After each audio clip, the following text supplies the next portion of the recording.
할렐루야. 오늘은 사도행전 8장을 같이 보도록 하겠습니다. 오늘 말씀은 우선 8장 1절부터 3절까지 같이 읽어보시겠습니다. 시작. 사울은 그가 죽임당함을 마땅히 여기더라.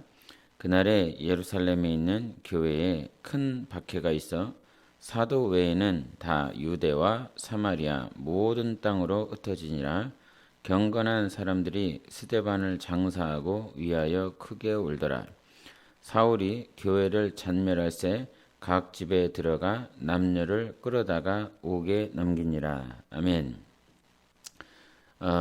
이 7장 후반부서부터 등장하는 인물이 있는데 바로 그는 사울입니다. 바울입니다. 그런데 이제 이 8장을 마무리하면서 이제 9장부터는 새로운 전환점에 이렇게 전환점으로 나아갑니다. 그래서 이 8장에까지 하나님께서 어떻게 일하셨는지에 대한 그 부분들을 간략하게 우리가 8장을 마무리하면서 9장으로 넘어갔으면 좋겠습니다.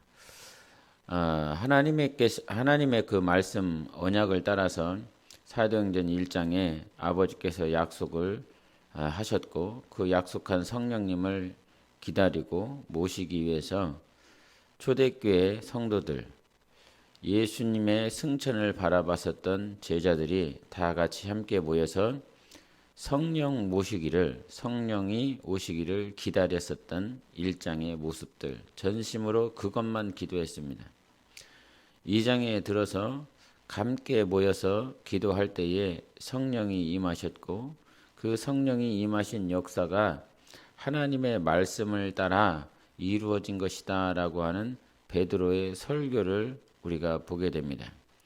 그리고 성전 미문에 있었던 안진뱅이를 베드로가 성령 무신 그 충만함을 따라서 예수 이름을 의지하여 고치는 역사가 이렇게 나옵니다. 그리고 그 4장을 통해서 하나님께서 그 말씀에 담대함을 주심으로 많은 사람들이 그 말씀을 전하지 말라라고 하는 그 방해가 시작되어집니다.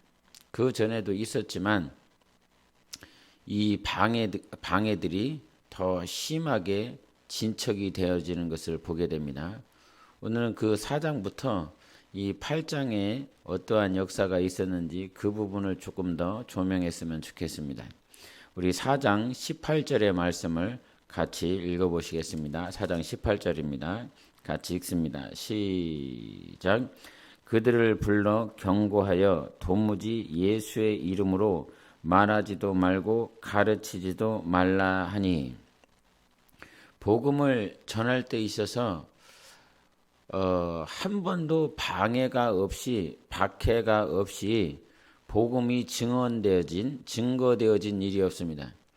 그 일에 예수님께서 뭐라고 말씀하셨냐면, 너희를 미워하는 것이 아니라 너희 안에 있는 너희 안에 있는 예수 때문에 세상이 너희를 미워하고 세상이 너를 박해하는 줄 알라라고 말씀해 주셨어요. 그래서 예수가 없으면 박해받을 이유가 없습니다. 예수가 없으면 우리가 핍박받을 이유도 없습니다. 그런데 왜 세상이 복음을 전하는 자들을 향하여 핍박하고 박해하느냐면 바로 우리 안에 예수가 있기 때문인 거예요. 원수가 세상에 자기 졸개들을 가지고 복음을 전하는 이들을 향해서 박해를 하는 것이지요. 그래서 이 이름으로는 말하지도 말아라 이와 같은 박해를 시작하게 됩니다. 그런데 그 박해가 시작되면서 이들은 하나님 앞에 대한 그 자세를 우리에게 보여줍니다. 박해가 시작됐을 때 우리는 어떻게 해야 되는가? 4장 18절 19절입니다. 이제 19절 읽어보시겠습니다. 시작. 베드로와 요한이 대답하여 이르되, 하나님 앞에서 너희의 말을 듣는 것이 하나님의 말씀을 듣는 것보다 옳은가 판단하라.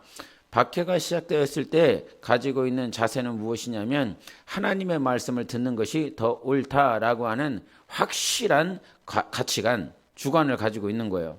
말씀에 대한 신앙을 가지고 있는 것이죠. 그 상황 가운데서 그와 같은 주관을 가지고 있으며 그들은 뭐 했는지 한번 보십시다. 4장 29절부터 31절입니다. 시작.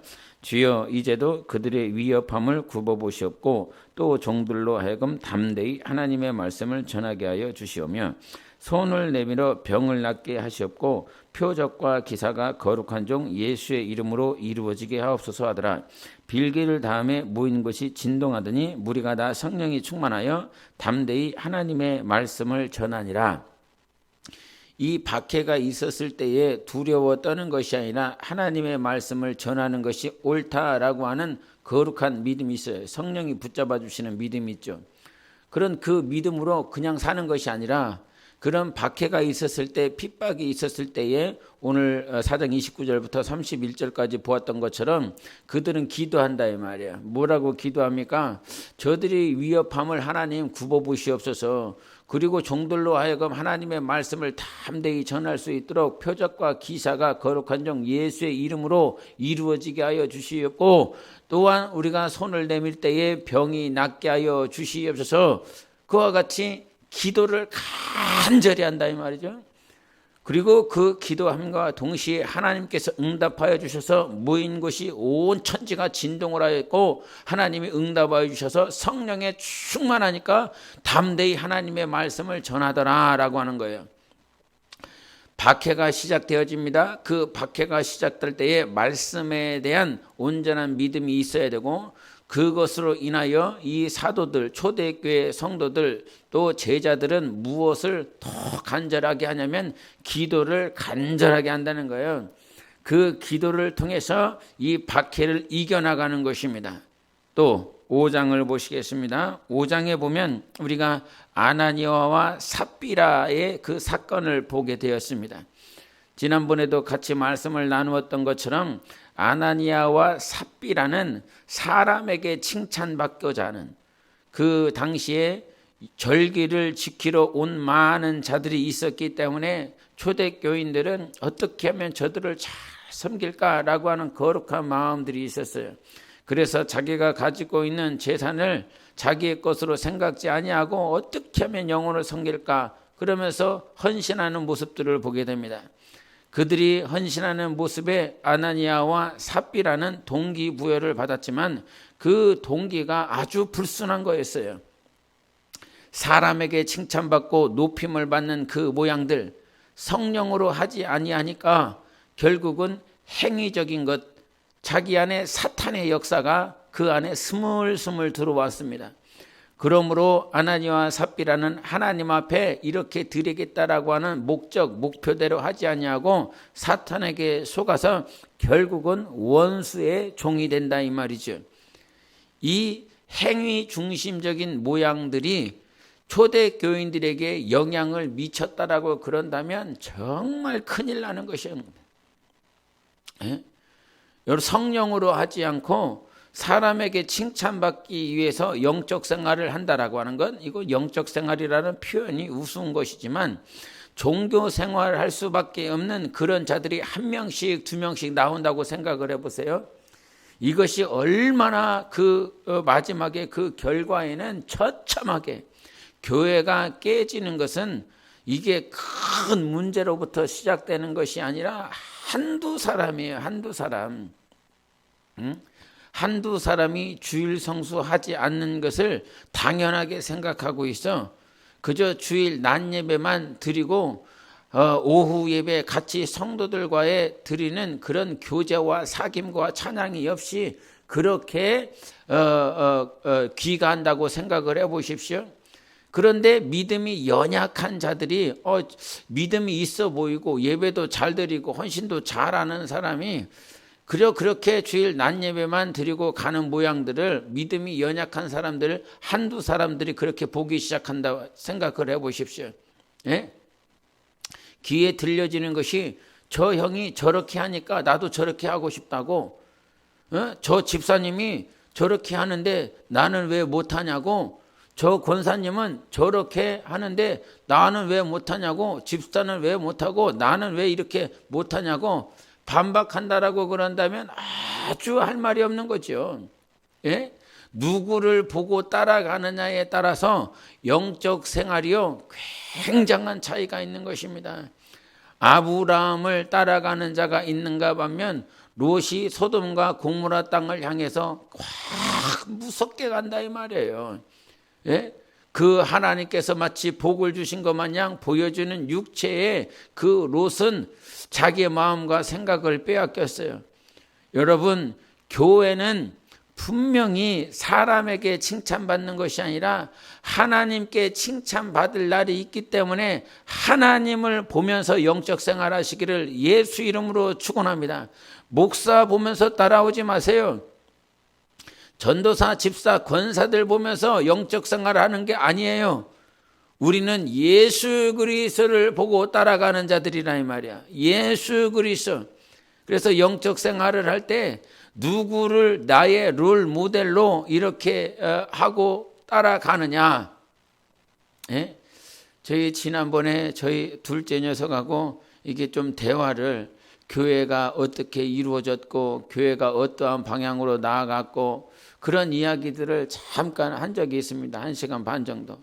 같이 얘기를 하고 난 다음에 이 녀석이 SNS에다가 My dad, role model pastor 이렇게 하면서 롤 모델이라고 이 조신양 목사가 자기 아버지임과 동시에 자기의 롤 모델이라고 그러면서 이 SNS에 올려놨더라고요. 저는 기분이 한쪽으로는 좋음과 동시에 정말 이렇게 마음에 부담도 있고, 이가 만약에 이 조신양 목사에게 실망한다라고 그런다면 이 조신양 목사가 롤 모델이라고 이렇게 그냥 아버지 칭찬하려고 하는 것일 말일 수도 있겠지만 이 안에는 굉장히 위험한 그런 생각들이 있다 이 말이에요. 성경에 이 실수하지 않은 사람이 어디 있습니까? 성경에 실패를 맛보지 않은 사람이 어디 있습니까?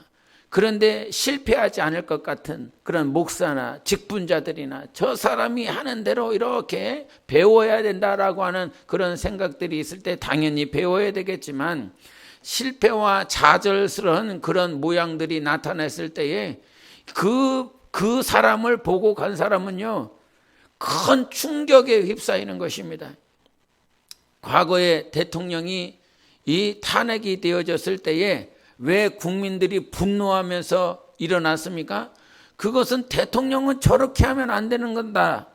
대통령은 대통령다워야 되는데 그렇게 되어지지 않은 모습들 때문에 뭐 정치적인 세력에 의해서 뭐 규합이 되고 막 음해가 있었고 뭐 여러 가지 이유들이 있었겠죠.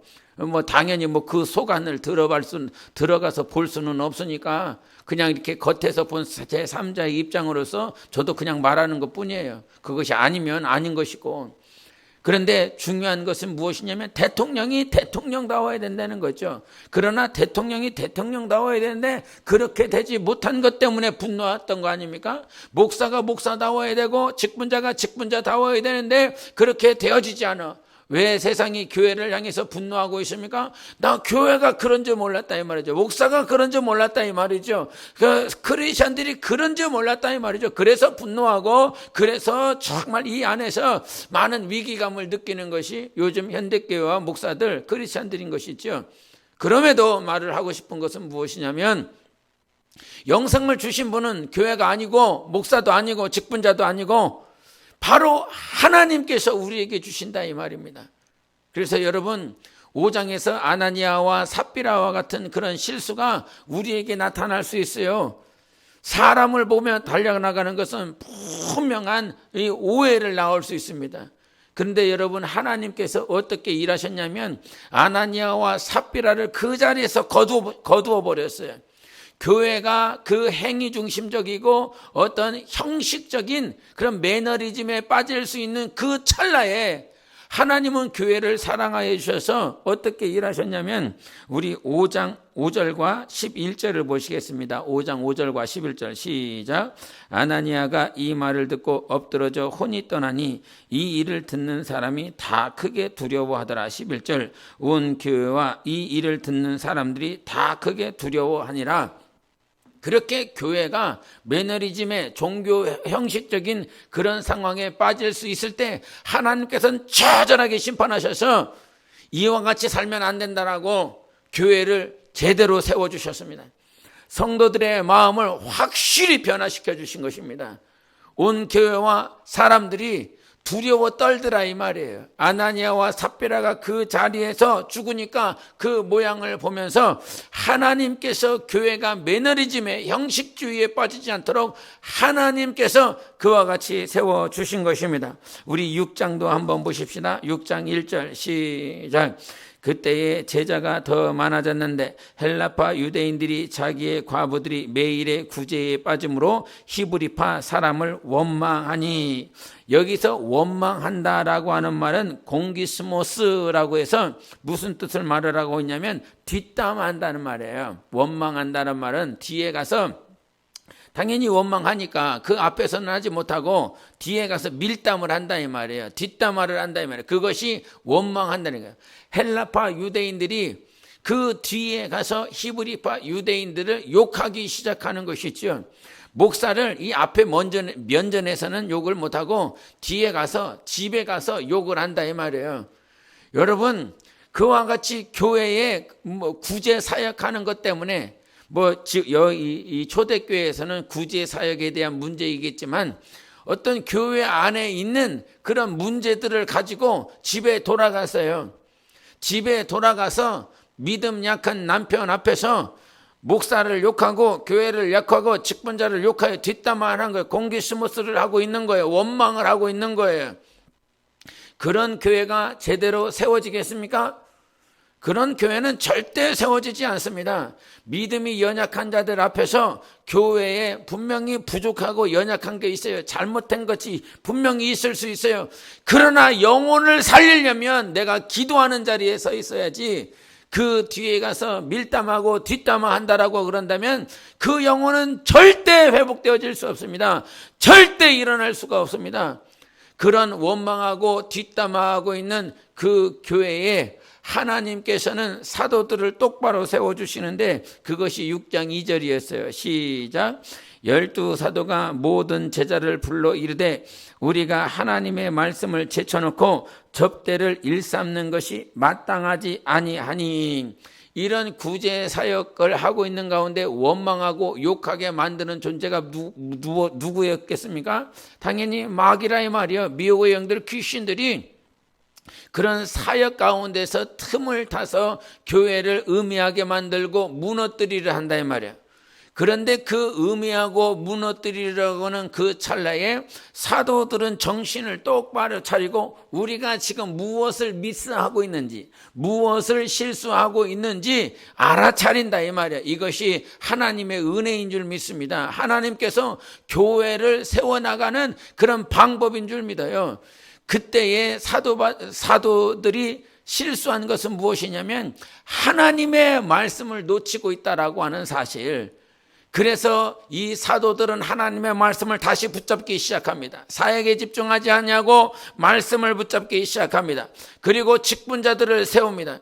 모세가 이 이스라엘 백성들을 광야에서 이끌어가고 있었을 때에 그의 장인 이드로가 와서 왜 당신 그와 같이 어리석게 행동을 하고 있느냐, 아주 중차대한 일은 모세가 당신이 심판을 하고 재판을 하고 나머지 그 잘 자란 일들은 직분자들을 세워서 50부장이든 100부장이든 그와 같이 직분자들을 세워서 재판하게 하라라고 말을 하며 직분자를 세우지 않습니까? 그 광야에서 모세가 해야 될 일과 직분자들이 해야 될 일들을 이렇게 다시 점검을 한다 이 말이에요. 모세가 해야 될 일과 그 직분자들이 해야 될 일들이 다르다 이 말이에요. 근데 그 광야가 무엇이라고 스데반은 말을 합니까? 광야에 있었던 그 이스라엘 공동체를 광야 교회라라고 말을 합니다. 우리는 실수하고 우리는 부족하여 막 이렇게 서로 원망하고 불평하는 그런 과정을 원수 마귀가, 우리의 부족함과 연약함을 통해서 원수 마귀가 역사하는데, 하나님께서는 그 과정을 통해서 교회가 더욱더 견고하게 세워지게 만드시는 하나님이신 것입니다. 아주 견고하게 만들어 버리죠.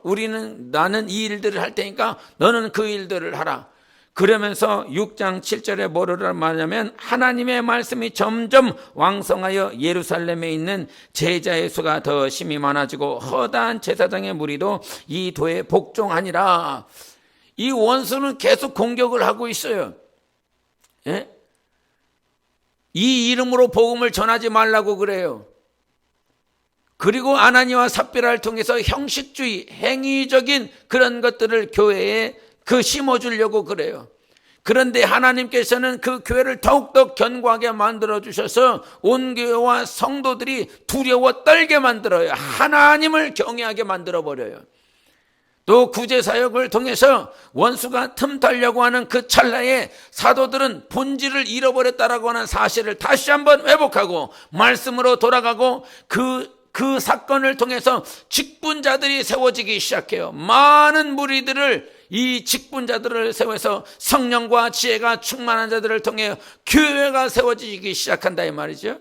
그리고 7장에 들어서 이 스데반이 복음을 전합니다. 그 가운데서 사도 바울이 있었고 많은 그 유대인들이 결국은 이 스데반을 쳐 죽인다 이 말이죠. 그러므로 그 쳐 죽인 그 찰나에 오늘 본문의 말씀을 읽었었는데 8장 1절 중반부에 뭐라고 말을 하냐면 그날에 예루살렘에 있는 교회에 큰 박해가 있어 사도 외에는 다 유대와 사마리아 모든 땅으로 흩어지니라. 아멘. 이렇게 말을 했어요. 이 교회가 흩어져 버렸어요. 그러니까 겉에서 봤을 때는 깨질 것 같죠. 깨진 거다. 이거는 이제 끝난 거다. 이렇게 생각을 할 수밖에 없다 이 말이에요. 그런데 이 흩어짐이 결국은 무엇을 낳게 됩니까? 사마리아에 전혀 갈 생각을 하지 않았어요. 사도행전 1장 8절에 성령이 너희에게 임하면 너희가 권능을 받고 예루살렘과 온 유대와 사마리아 땅끝까지 이르러 내 증인이 되리라 말씀하셨어요. 흩어짐을 말씀하셨어요. 성령을 모셔드리면. 그런데 이 예루살렘 교회의 성도들은 늘어나고 제자들의 숫자는 늘어나고 있는데 이것이 사마리아로 땅끝으로 갈릴리로 나아가지 아니한다 이 말이에요. 그런데 그 찰나에 교회에 박해가 있었고 박해가 있으니까 그 박해를 통해서 하나님께서는 복음이 이 땅끝까지 이 사마리아까지 복음이 전해지는 그런 계기를 만들더라 이 말입니다. 여러분 지금까지 무슨 얘기를 하고 있었냐면 교회에 박해가 있어요. 그런데 그 박해 가운데 넘어질 줄 알았는데 오히려 사도들은 더 기도하여 충만함을 회복하고 담대히 하나님의 말씀을 전합니다. 원수가 교회에 형식주의와 종교주의적인 색깔을 집어넣으려고 하는데 하나님이 역사하여 주셔서 오히려 하나님을 경외하는 그런 교회를 만들었어요. 그리고 이 구제 사역으로 말미암아 교회가 무너질 것 같고 서로가 분당이 파벌이 벌어질 것 같았는데 본질을 회복하고 직분자가 세워지고 오히려 말씀으로 흥왕케 되어지는 역사가 이루어졌어요. 스데반이 복음을 전하니까 많은 사람들이 핍박하여 결국은 죽이고 온 교회가 흩어지게 되어버렸어요. 이제 초대교회는 깨졌다, 무너졌다라고 생각할 그때에 그것이 사마리아로 흩어지는 계기가 되어서 사마리아 땅에 교회가 세워지게 됩니다. 공동체가 세워지게 되어집니다. 그래서 복음이 전해지게 되는 것이지요. 하나님의 뜻이 증거가 되어지는 것이지요. 여러분 우리 눈에는 박해요 핍박이요 이젠 끝났다라고 생각되어질 그 찰나에 하나님께서는 하나님의 일을 하시며 교회를 더욱더 견고하게 세워지는 것입니다. 그러므로 우리가 정말 잘 알아야 될 것은 하나님 앞에 이 교회는 하나님의 것이다라고 하는 사실을 정말 잘 아세요. 하나님의 교회는 하나님께서 역사하신다. 사람들이 봤을 때는 무너질 것 같고 막 원수가 조롱하는 것 같은데도 불구하고 오히려 그 시간들을 통해서 계기를 통해서 교회는 더 굳건하게 세워진다. 여러분 교회는 사람의 것이 아닙니다. 하나님의 것입니다. 교회를 대적하고 교회에 자기의 어떤 인본주의적인 색깔을 집어넣으려고 했었던 아나니아와 삽비라는 철저하게 심판을 받는다 이 말이에요. 그래서 이 땅에 있는 교회는 하나님의 것이다. 하나님의 교회를 하나님께서 세우고 있다라고 하는 사실을 우리는 분명하게 알아야 되는 것입니다. 그리고 이와 같은 계기를 통해서 하나님은 누구를 변화시킵니까? 사도 바울을 변화시키는 계기를 만들어내요.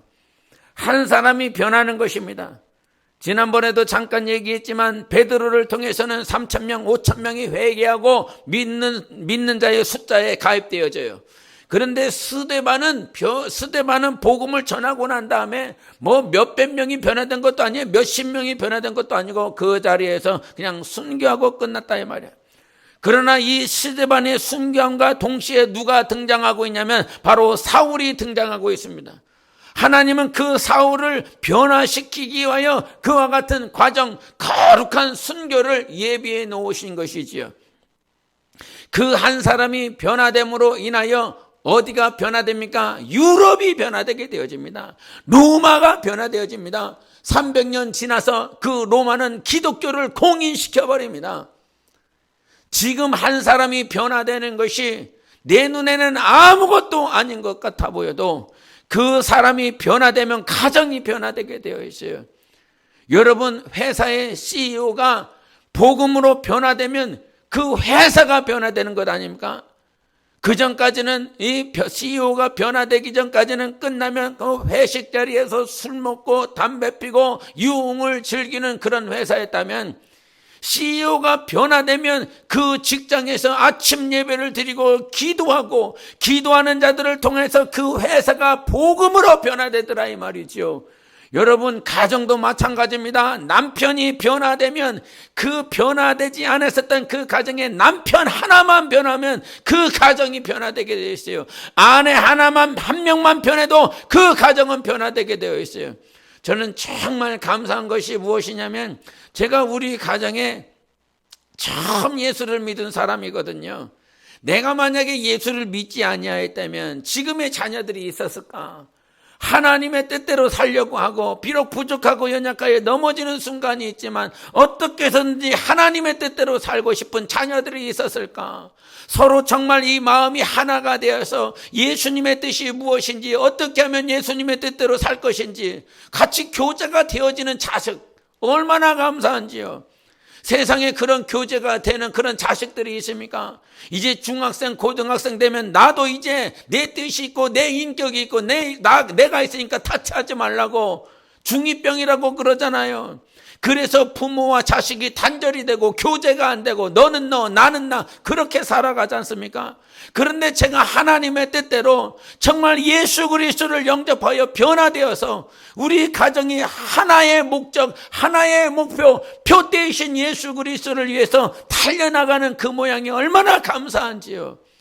여러분, 한 사람이 변하면 그 가정이 변하고요. 한 사람이 변하면 나라가, 사회가 변하고요. 한 사람, 그 사도 바울이 변하니까요, 유럽이 변화되는 그런 역사를 하나님께서 이렇게 일을 하시더라 이 말입니다.